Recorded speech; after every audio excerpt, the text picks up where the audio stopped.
मेरे का भाव ही हिंसा है, क्योंकि जैसे ही मैं कहता हूं मेरा, वैसे ही जो मेरा नहीं है वो पृथक होना शुरू हो जाता है।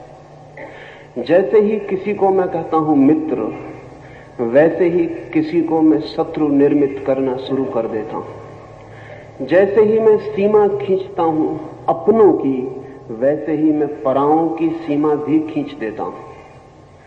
समस्त हिंसा अपने और पराये के बीच खींची गई सीमा से पैदा होती है।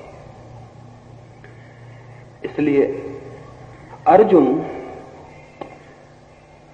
शिथिलगात हो गया, उसके अंग अंग शिथिल हो गए। इसलिए नहीं कि वो युद्ध से विरक्त हुआ, इसलिए नहीं कि उसे होने वाली हिंसा में कुछ बुरा दिखाई पड़ा, इसलिए नहीं कि अहिंसा का कोई आकस्मिक आकर्षण उसके मन में जन्म गया, बल्कि इसलिए कि हिंसा के ही दूसरे पहलू ने उसके भीतर से, हिंसा के ही गहरे पहलू ने, हिंसा के ही बुनियादी आधार ने उसके चित्त को पकड़ लिया। ममत्व ने उसके चित्त को पकड़ लिया। ममत्व हिंसा ही है। इसे न समझेंगे तो फिर पूरी गीता को समझना कठिन हो जाएगा।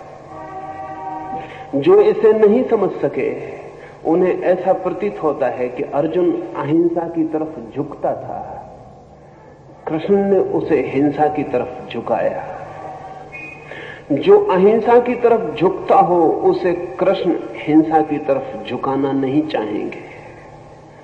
जो अहिंसा की तरफ झुकता हो उसे कृष्ण चाहे भी हिंसा की तरफ झुकाना तो भी न झुका पाएंगे। लेकिन अर्जुन अहिंसा की तरफ रत्ती भर नहीं झुक रहा था। अर्जुन का चित्त हिंसा के गहरे आधार पर जाके अटक गया। वो हिंसा का ही आधार है। उसे दिखाई पड़े अपने ही लोग, परिजन, संबंधी। काश वहां परिजन और संबंधी न होते तो अर्जुन भेड़ बकरियों की तरह लोगों को काट सकता था।